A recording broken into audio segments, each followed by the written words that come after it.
Hello guys and welcome back. In this video we are going to look at different type of functions on Moodle. Now let's look at this example involves using coins in Aptos. So as you may know, coins are like tokens that we use. Here we are going to make use of Aptos coin. Since we want to use Aptos coin, here I'm going to say use Aptos framework, Aptos coin and Aptos coin. This is how we are going to import Aptos coin and how we can use Aptos coin in the smart contract. And as you may see, we also have another coin here. The difference is coin is a generic type that we can use. If you have created a coin, or if you are using a coin that has been developed on Aptos and following the necessary implementation interface, then you can make use of the functions or the functionalities in this coin. But Aptos coin is the specific coin that has been governing Aptos and which is called Aptos. And this is the difference. So this is the any coin on the Aptos and this is specifically the Aptos coin. And as you can see, we have the signer here. So this signer is the one who is actually signing the transaction. We have a separate part that we also talk more about the signer. Here what you need to know is when you see signer,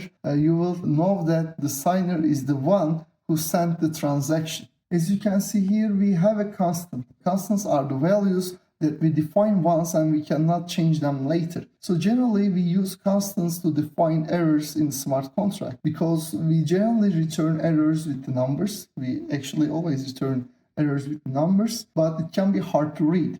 And if you are using it different places, then if you want to change the error number, then you need to find and change everywhere. And it can be hard to understand what does 1, 5, 8 mean. For that reason, we are defining them preferably with this E letter in the beginning so that we can understand it's an error. And we create this U64 type and we use this as a constant. And whenever we want to return an error for a specific reason, we just put the name. So it will be easier to change later and it's much easier to understand when we write the smart contract or read the smart contract. Now let's look at this function getBalance. So this function is returning the balance of an address. First of all, we have our address here and we return U64. Here we are calling the balance function from the coin. So this balance function from the coin is going to return the balance of the given address. But it also needs a type of the coin that we will be using here. And in this example, we are using Aptos coin. So we are calling balance from the coin module and we are saying, okay, we want to use the Aptos coin. And as the parameter, we are passing the address that we acquired here on top as the parameter of the function. And this is going to return us the balance. Next, we have a transfer function. And as you can see, we have the signer here. And this ampersand means that we are not actually getting the value itself, but we are referencing the value. You can think this as like a map. So instead of I am giving you the actual treasure, I am giving you the map to the treasure so you can get the map using the treasure. But if something happens, you wouldn't lose the actual treasure, but you would lose the map, which I can give you later again whenever I want. So this symbol means that we are passing the reference, not the value itself. We also have the to and the amount. So we will be transferring from the signer to this address with this amount. First of all, we need to get the address of the signer.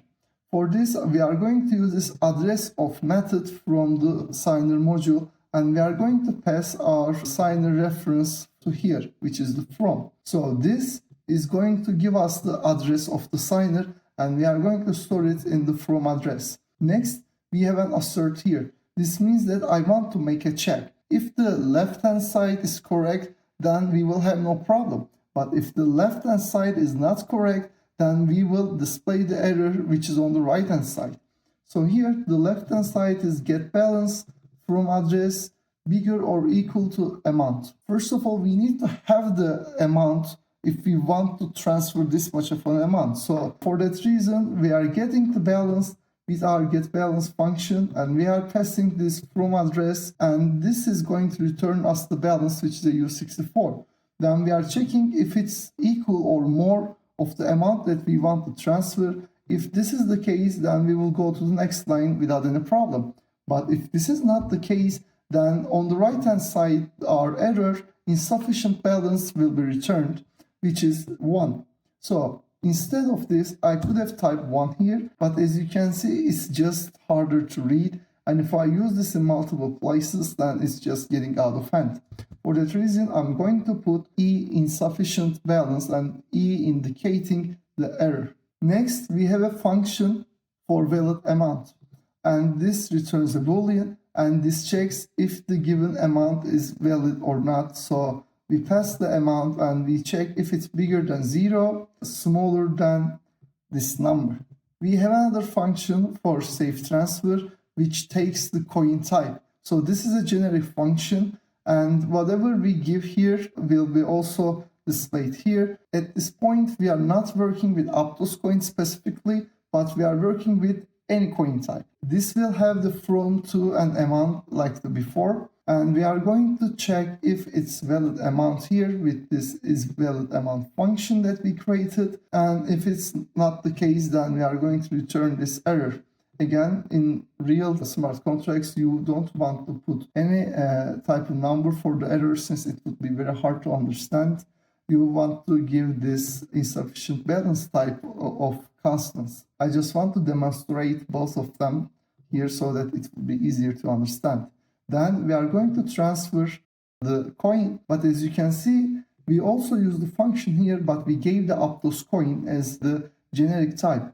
But here we are just going to give the coin type which we received here in the beginning of the function, and the rest will be the same. And finally we have our view function. This function will only going to read the data from the blockchain, but it's not going to change the data. So this view is the query functions that we have talked in the beginning of this section. This function called can transfer, we have the address and the amount, it returns true or false.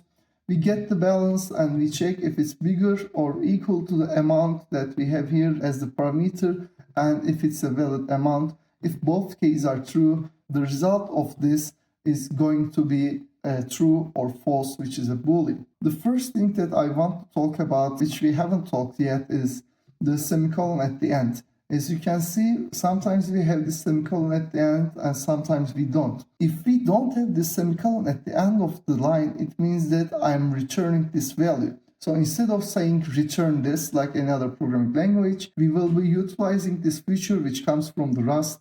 And instead of saying return this, we are just going to skip the semicolon at the end, which is going to say return. Before finishing this lesson, I want to talk about this public entry, this direct function. So the public means that this function can be used in these modules and in other modules, but it cannot be directly called with a transaction. So if you have a decentralized application and if you have the front end for the smart contract, you cannot directly call this getBalance function. But if you are creating another module, you can make use of this getBalance function, and also you can use this getBalance function inside this module. Here we have the public entry function. So public entry functions are the functions that we can call with transactions.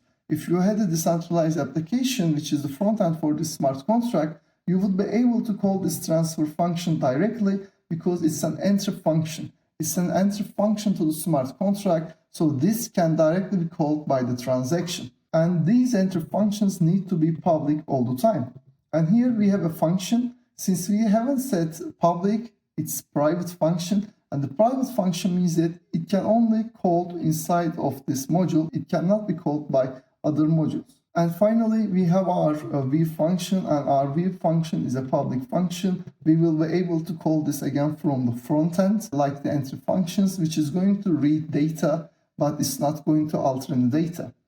So what you need to know again about the functions, we have this public, private, public entry, and view functions. View functions does not cost any gas fee. We just read the data from the blockchain. With the public functions, we can use these functions inside the module or inside other modules, but we cannot directly call them with the transactions. For them, we have the public entry functions. Our functions can return value like this one here, or they can just don't return any value. and entry functions cannot return any value. And other than that, to return a value, we don't put this semicolon at the end, so this indicates that we want to return this value.